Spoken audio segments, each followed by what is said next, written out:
Hey everybody, this is Regan Adams with All Things Regan. Thank you for joining me this morning on Regan Says. Technically, it's not Monday morning, it is Saturday afternoon. And so I just figured since I have some time and I look decent, I'm gonna go ahead and film now, because what I wanted to talk about is actually happened like last week and yesterday, so I can go ahead and talk about it now. So anyway, thank you for joining me this morning. I'm Regan Adams, your host for Regan Says. So let's get into it. First of all, disclaimer, because I have not talked about the disclaimer for Regan Says in a while. So I am Regan. Regan Says are my thoughts, things that I experience, my opinion, unless I give not an opinion, but I give a scripture in the Bible. And in that case, Jesus said it. And if he said it, then I believe it. So that's a little bit more than my opinion. But otherwise, it's just my opinion. And so I have to state this today, I feel like, because what I'm going to talk about, I'm going to step on some toes of women. And so I just want to let you know, I'm not talking about all women, but I am talking about some. I feel like I can speak about this because I've been married for 13 years and I got a little background, okay? Just a little bit, still learning, still need to do better in some areas, but I can talk about this. So anyway, today's topic is women are emotionally unstable. And that's what I was saying about Hakeem in Coming to America, which is my favorite movie, FYI.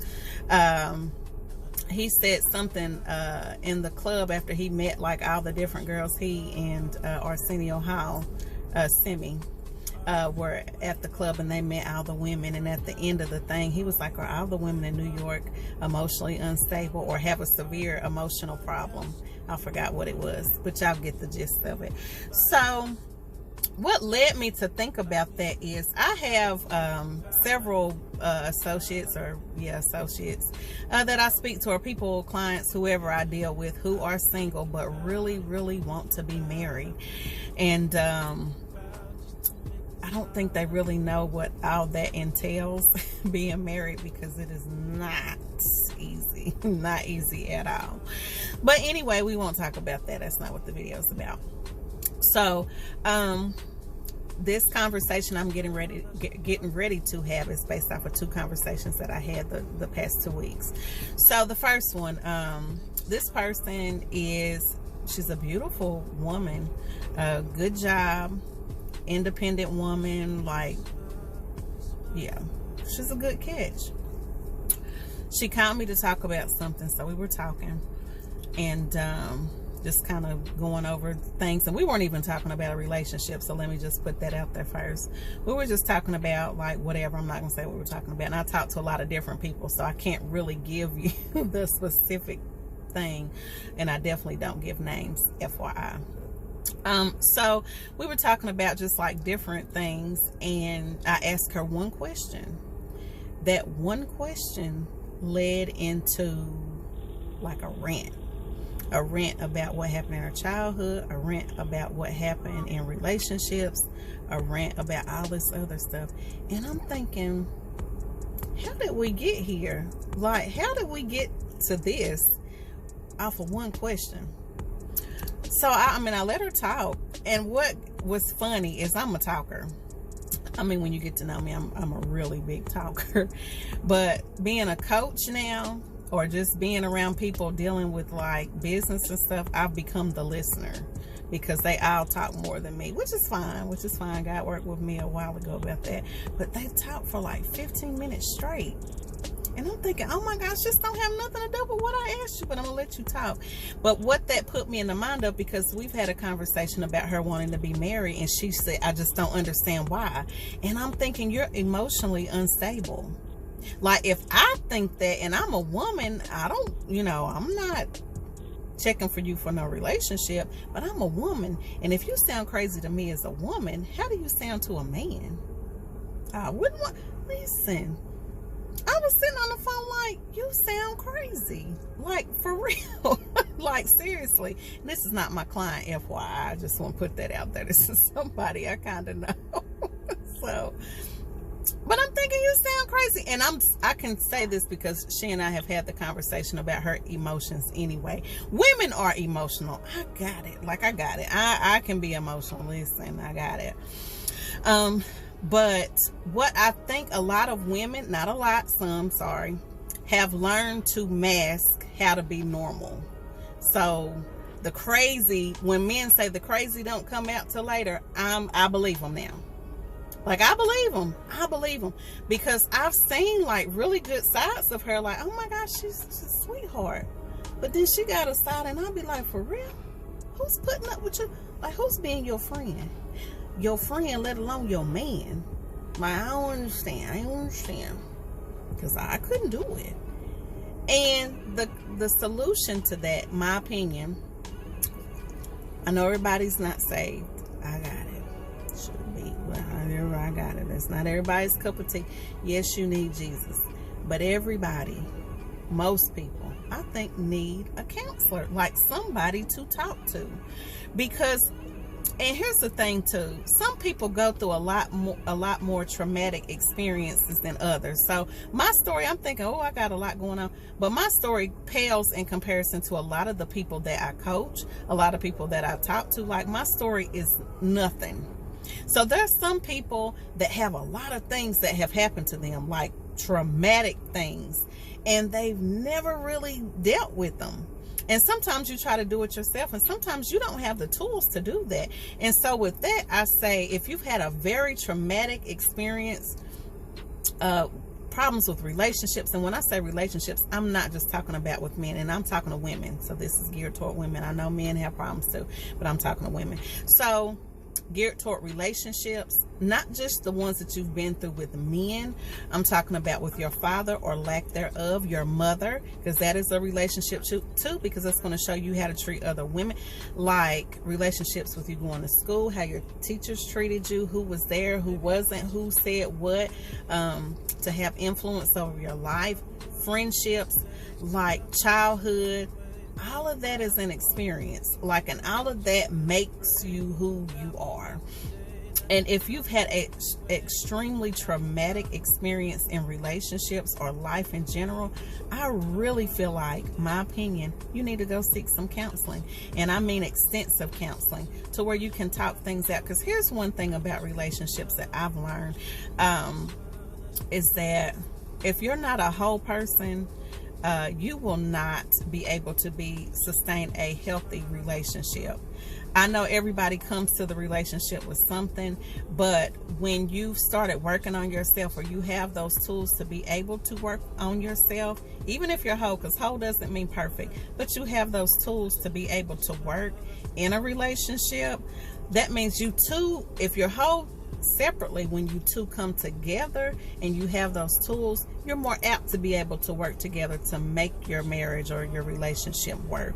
If you don't have those tools, if you never saw them, how can you even think about being in a relationship? You popping off at the mouth, and that's another thing. I'm gonna talk about that. Put a bookmark in that right there, because I'm gonna talk about our mouths. I was about to say something, but I'm gonna let that ride. Back to the other conversation I had. So a young lady called me, a very young lady called me.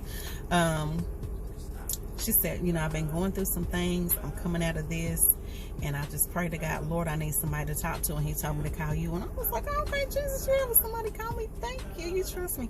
So anyway, but what she was calling with was really heavy stuff. But it's amazing, because the people that I deal with on a consistent basis, whether it's in my coaching program or people reach out to talk to me, they deal with really, really heavy things. And so I definitely have to ask for guidance to even speak to them, because I definitely don't want to say the wrong thing, but I want to give you the truth. So this particular young lady is in a relationship, or was in a relationship. She was telling me about, like, she was another one that was just like talking. And she talked about her fiance, and how she gave me a background about how she grew up and how the other one grew up, and you know, all these problems and the problems that they were having. And she was just going on and on and on and on and on. And I was like, you're not gonna like what I'm gonna say, but you're not ready for a relationship. Like, a lot of the times we get, not we, well, people, but I've done it before, get into a relationship because we're missing something that is not healing or has not been healed from our past, or something that we have going on, and we get in a relationship thinking this other person, whether we say it or not, the other person is going to be able to help us through that or love us through that when it needs to be healed when we get in the relationship. If I have problems with my father, and let me stop it right there. I'll get back to that story. My father, God rest his soul, was very aggressive, and I'm just going to be nice in what I'm saying. I can't really give the whole story. My father was extremely aggressive. And when I grew up, and when I was able to get in relationships, I became aggressive. I'm an aggressive person anyway. I've really dialed it back. But when I got into my marriage, I was abusive. Like verbally abusive and physically. If it was something that I didn't like what you said, and I'm not one to do all that arguing, I'm just going to hit you. Like, that's because I would be so enraged, it would take me from 0 to 100, and I would be enraged and I would pop you. I'm not finna go back with all this loose rapping. Who does that? But I learned that from being in an environment where I saw that on a consistent basis. It was very abusive. So I had to later go back and resolve conflict, even though my dad was a great guy, but how he grew up. So it's generational stuff that's not healed. So I had to go, when I started working on myself, I had to go and sit with my dad, rekindle that relationship, talk to him about why he was the way he was, and understand how he was, so I can go back and correct some things in my life about how I am, because I can't knowingly go into a relationship with an abusive mouth and abuse my husband or abuse my boyfriend with my mouth. Because our mouth, like, listen, that sticks and stones will break my bones, the words never hurt me. That's a lie. Words hurt. Words hurt. You can cut somebody with your words. And a person who knows that is a dangerous person. So I had to correct that. I can't be chopping people down, not even my husband or my relationship. I can't be in friendships or with anybody and have a reckless mouth. That's crazy. That's dumb. I mean, it's not dumb, but it's crazy. But you need to make sure that you have that under control. But if you just out here in these relationships and you just, that's just how I am, that's an excuse. I never like to hear anybody say, well, that's just me. That's how I am. That's how I'm made up. If you have destructive behavior and you talking about that's just how I am, and you're going to be by yourself, and you're going to continue to have destructive behaviors, and you're going to continue to have terrible relationships because you don't want to correct the problem, because there is a problem. So let's go back to the young lady. So I told her, I was like, you're not going to like my answer. You need to be by yourself for a minute, because you don't know who you are. Like, and I know that sounds crazy to a lot of people. Like, I know who I am. I deal with myself every day. No, a lot of people don't look in the mirror and say, this is what's wrong with me. I'm manipulative. I use people. I lie. I'm a narcissist. People don't do that. People just go on, you know, and then have these other struggles on the back end. They drink every day. They may smoke weed every day. They may have something to try to conceal something that they're hiding that they haven't dealt with. A lot of us have family, mother issues, father issues of stuff that we feel like we can't talk to them about because it's no news is good news, or what goes on in this house stays in this house, or I'm grown, you don't ask me. We have things that our parents, even as adults, that we probably feel like we cannot talk to our parents about and say, well, you know what, this happened and this affected me, or I didn't like when this happened. We, especially black folks, we can't go to our parents talking about, some of us, not all, can't go and say, I don't like how this happened, or I don't appreciate it, because what they're going to say is, oh, that happened a long time ago, get over it. I'm lying. I ain't lying. But that affects our relationships, how we deal with conflict, how we deal with people. Even when we cheat, if some people cheat, look at how their mother loved them, look at how their daddy loved them, or if they were even there in the mix, or if their dad was out there in the street, or their mom was out there in the street. That's a generational thing. You understand what I'm saying? Well, we can get into that. I'm not even talking about that now. But we have to be whole. And so just getting back to the young lady, I told her, I said, you need to learn how to be by yourself right now and clear up the things that are hurting in your life. If you need to, go get on somebody's couch and talk about it. So she was saying that She, you know, had insurance, but it cost so much. And so I told her, you know, what the Lord had been dealing with me about is getting, being intentional on having mental health therapy sessions, different things at my events, because people need access to that. We need somebody to talk to. I know even with my daughter and, you know, our situation with her dad, like, there's some things she's not going to talk to me about. It's not going to happen. But somebody who doesn't know us and has the tools to be able to talk to her, she has it. Well, I have free insurance. Well, my insurance is not free, but my sessions to go talk to somebody is. My sessions for her to go and talk to somebody is. So I'm going to utilize that. But then also, I'm joining, and I can go ahead and talk about this because I'm already doing it. You guys just don't know about that. But I am joining forces with different local agencies here in Knoxville to give free to low cost therapy sessions for people, for mental health, to be able to talk. Because I'm telling you, we have people walking around here traumatized, and I've spoken about this like a lot. We have people walking around here traumatized and don't even know it. They mask it and walk around here like they're normal. And then when the ugly comes out, people are like, oh my gosh, I didn't know. But we're good at masking. We're good at making it look good and dressing it up, but not fixing the inside. It's just like Christians, but that's a whole nother story. But we're good at making it look good when it's ugly. But here's the thing, we don't want to share it because it's ugly, but just know that somebody else has an ugly story too. So here we have two ugly people on the inside getting together and don't know how to have a whole relationship. Don't know how to talk. Don't know how to receive words, don't know how to communicate. But if we learn that stuff on the front end, then we would do a lot better. And so women, that's one of the main things. I have two things. One of the main things I say is that we don't work on ourselves. And I'm not talking about just our credit. I'm talking about past traumas that you haven't discussed, that you haven't gotten in the mirror and said, I'm doing this because I don't feel like my mama really loved me, or she really listened to me, or she raised me, but she wasn't physically there because she had all this other stuff going on in life. Because as a mother, as a single mother right now, I got a lot of stuff going on. There's a whole bunch of stuff that I know I can be on top of a lot more than I am, but I can only do so much. So I'm sure if you ask Kenny, like, she's gonna be like, well, mama, I don't know. It's some stuff you need to pull it together. But I have a personal life and feelings outside of my child, so I definitely need to talk to somebody. And to be honest, with my husband being gone, I have concerns with that.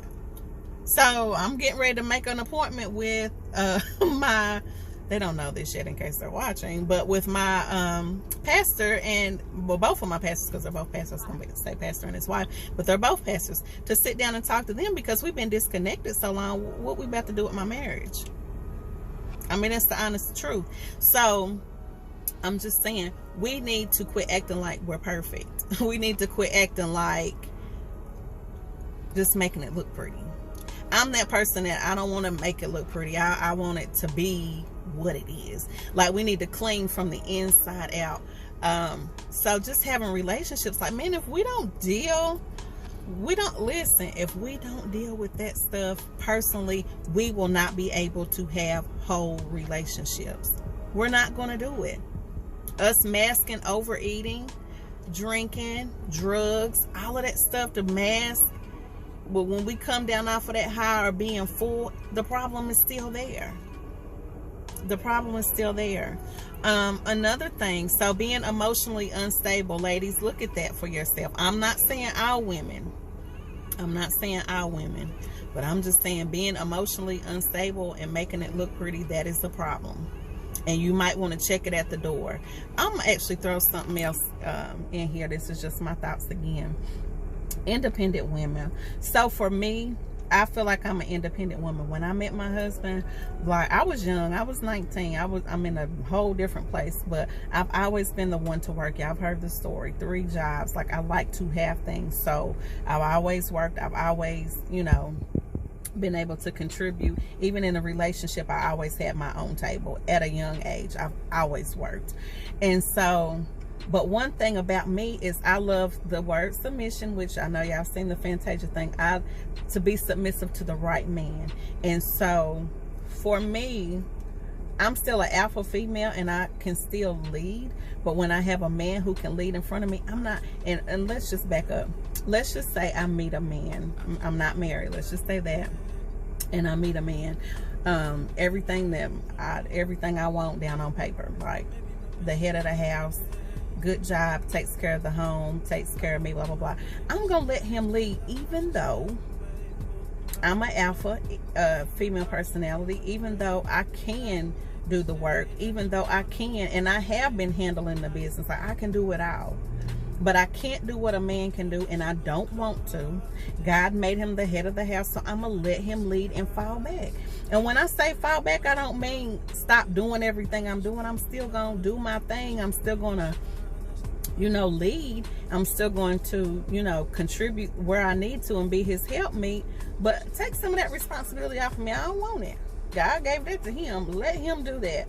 And I'm good with playing the background or to the side or whatever you need me to be, because I'm not going to do nothing but make you look better. And us together, it's about to be a power couple. Me and listen, I'm trying to tell you. So I'm there to make him look good and vice versa. Okay? So that's number 2. Women, all of that extra hoorah, I can do it, I don't need, and whoop, whoop, whoop. None of men want to hear that. Every man wants to be needed. Every man wants to be needed. So when you running up there talking about I don't need you, you don't need me then. Trying to be hard and doing all that stuff when you know you want a man, quit playing. Quit playing, soften it up. That's what I tell the girl that works next to me. She come out, rah, rah, rah, soften. And I wrote it on a piece of paper and she still has it in her office. Ladies, be soft. I got you can do everything. I got it. Listen. I make it happen over here at my house. You hear me? I make it happen. But if I ever become single at any point in time, God forbid, I know how to be a lady. I know how to soften. I'm going to show you how to soften. You can still do you. You can still, but soften it up. I didn't even approach my husband like I don't need you. And he had way more money than I had. Never once. What is it you need? How can I assist you? I'm feminine. I'm soft. Soften. Don't go with that bulldog rah rah rah. No man want to hear that. Be a woman. Be a lady. Be soft. You ain't.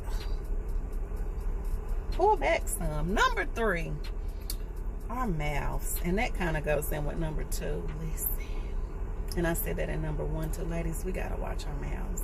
We really gotta watch our mouths. That was one thing. And fighting fair in relationships, one thing that I've learned, and one thing I used to do really bad, is because when you know your mate or you know your husband, though, like the innermost parts of him, for one, we should be his, not his peace, but be his safe space when he tells us something, to tuck it away, hide it away, not use it to fight with.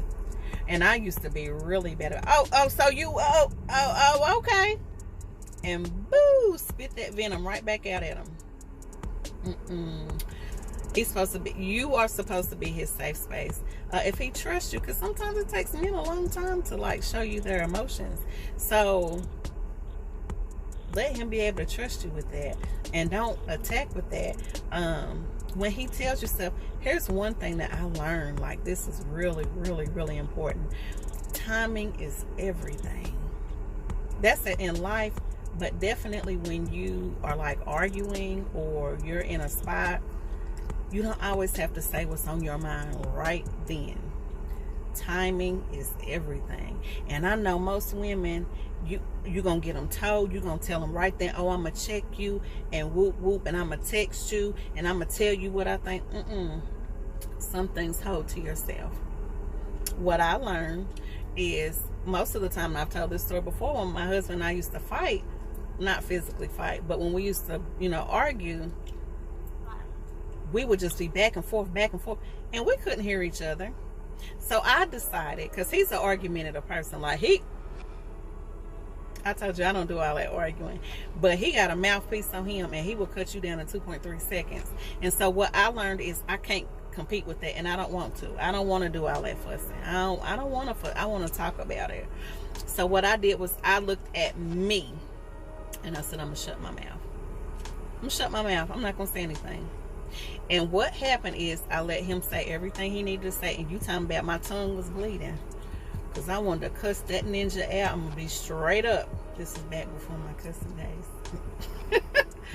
But for real, like, I wanted to cuss him out, but I was quiet. Holy Spirit said, be quiet. And I didn't say nothing. And it took some time, but I mastered that thing, and I just was quiet. And I learned that even in like relationships with like friends and things of that nature, learning to be quiet is a very powerful tool. Being quiet too is like it's a weapon.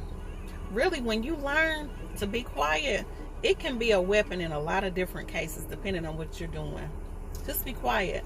And so what that allowed me to do is be able to hear what he was saying and let him calm down, because he has a very bad temper. Like, I thought mine was bad 0 to 100. He's 0 to 200. Like, it don't take much for him to get upset at all. He's a lot better now. But back in the day, it was a mess. It was a mess. And that allowed me to be able to listen to him. That allowed me to be able, or both of us, to be able to calm down. And so what that would do is he would be ready to talk, because he's the one that would not want to go to bed angry. Me, I will hold a grudge. Listen, let me tell you something about me. I'm getting a little better. But when I'm not fooling with you, side note for anybody dealing with me, I will ignore you. And I could be thinking about you. I could be wanting to call you. I could be wanting to text you. And I'm not going to do it. Just because I'm not. I will hold on to something. Like, it's a lot better. It is a lot better. Because it used to be like really bad. Like, dang, you just cut me off and they said nothing. It used to be bad. But I used to hold on to stuff, and I will hold a grudge, and I will walk around the house and not talk to you. I will ignore you. I will have an attitude just because, and that was not healthy for either one of us. But he was the one that always wanted to not go to bed angry. Let's talk about it now. Let's talk about it now. I'm like, I don't want to talk about it right now. Like, I need to leave the house. So that was us. But for me, and I'm about to wrap this up because it's already long, sorry. But for me, it gave me time to calm down, gave him time to calm down, and then we could come back together and talk about it. And I'd be like, babe, you know, when you said XYZ, you hurt my feelings. Or he can say, you didn't understand what I was saying when I said X, Y, and Z. So, but if you emotionally on 30 and all you want to do is run your mouth, you're not gonna get nothing resolved. Do you? What Steve Harvey used to say something. Do you want to be right or be in love, or be right and be happy? That's what it was. Do you want to be right or do you want to be happy? And you guys are not gonna always agree. Like, agree to disagree, yeah. But as long as we heard one another and we continue to work toward that thing, we're gonna be all right. But you can't do that unless you deal with your stuff. Like, if you don't deal with what you got going on inside of you, try to heal the relationships, get rid of the addictive behaviors that you have, you're not going to be, you can't have a relationship, not a healthy one. It ain't happening, because you don't even know how to deal with yourself and your inner stuff. You can't have one. So you sound crazy out here to these men, because you bleeding on him from the last relationships. And let's not even talk about soul ties. That's a whole nother story. We still got all these other men in our souls, and it's a whole bunch of other stuff. That's a whole nother thing. But I'm just saying, we're gonna do surface today. Okay, so ladies, some of y'all out here looking real crazy and sounding even crazier, and these men are not dealing with y'all. Like, they're not gonna do it. They're not gonna do it. And I'm not even putting it all on the women, because men, like I said, they have stuff too, but I deal with women. And I'm telling you the work that I had to do for myself, that I still do, because it's not even with men, but for me, having relationship, being in relationship with my friends, being in relationship with people in business, how to handle things. Some things may come off across crazy, and they may sound crazy, and I have to learn how to deal with that or keep my mouth shut. I have to know those things. So if I got a new one, surely you do too. So I'm just trying to help you, sister, if you're trying to get in a relationship. And I know that all the men ain't right. Some don't deserve. But honey, what was the thing I just said? We pick the same man in a different body. And sometimes those choices are on us. But when we heal from certain things, we'll choose different men. I know we like what we like because, you know, we got a type and all this stuff. But some things gotta change. So anyway, let me get off here. allthingsregan.com. I'm sorry for keeping y'all, but this was like really, really on me. Like I said, I have got to talk about this. So anyway, you guys, please check out my long list of events. I think I have 15 or 16 events. I am scheduled to October, the end of October of next year. So I'm excited about 2020. I'm excited about every day. Listen, I just left an event with one of my clients, and I was able to help serve with her and meet some dynamic people. So it's been a really good day. Now I'm about to go treat myself to brunch. I was supposed to do 2 other events, so one of them got canceled and one of them got pushed back. So I'm gonna go treat myself to brunch by myself. It is a beautiful day, you guys. I don't know. I don't know if I said that. I did say that I'm going to be working with local agencies for free to low cost mental health things. So just be on the lookout for that. As soon as I get everything established, I will be on here to let you know. Also, one thing that popped up in my thoughts today was that when I looked at my schedule, I was like, man, I'm doing a lot. And had somebody actually inbox me and say, oh my gosh, you are doing too much. And I just wanted to say, I'm not doing too much. You think I'm doing too much because you can't do it. Not you, but whoever thinks that I'm doing too much. You feel like it's a lot because you can't do it, but I can do it and I can handle it. And I've been doing it for the past 5 years. And it's going to get even bigger and better. So if you think I'm doing too much now, you might want to click off and unfriend me. And I'm not being smart. I'm just saying I am in my lane right now, and I'm super duper excited about life. I'm super excited about who I'm taking with me and helping people. It's not even necessarily about money, but just helping people and just utilizing the call that is on my life that God gave me to help people. So I'm super excited about that. Getting better every day, just being honest about who I am, what my calling is. I still got things I'm working on, so I'm definitely not perfect. But it's been a joy, like working on these things and just getting revelation from everything that is going on in every aspect of my life. And so as I go through those things, I definitely want to share them with you. So you guys have a peaceful rest of the weekend. I said I was going to probably upload this on Monday, but I'm going to go ahead and do it now because some people said, I want to hear what you got to say now, and that is cool. So check me out on allthingsregan.com. Regan Says on YouTube. Regan, allthingsregan.com. What else am I doing, honey? I'm a Genesis coach. I'm everything. I am every woman. You guys have a blessed rest of the day.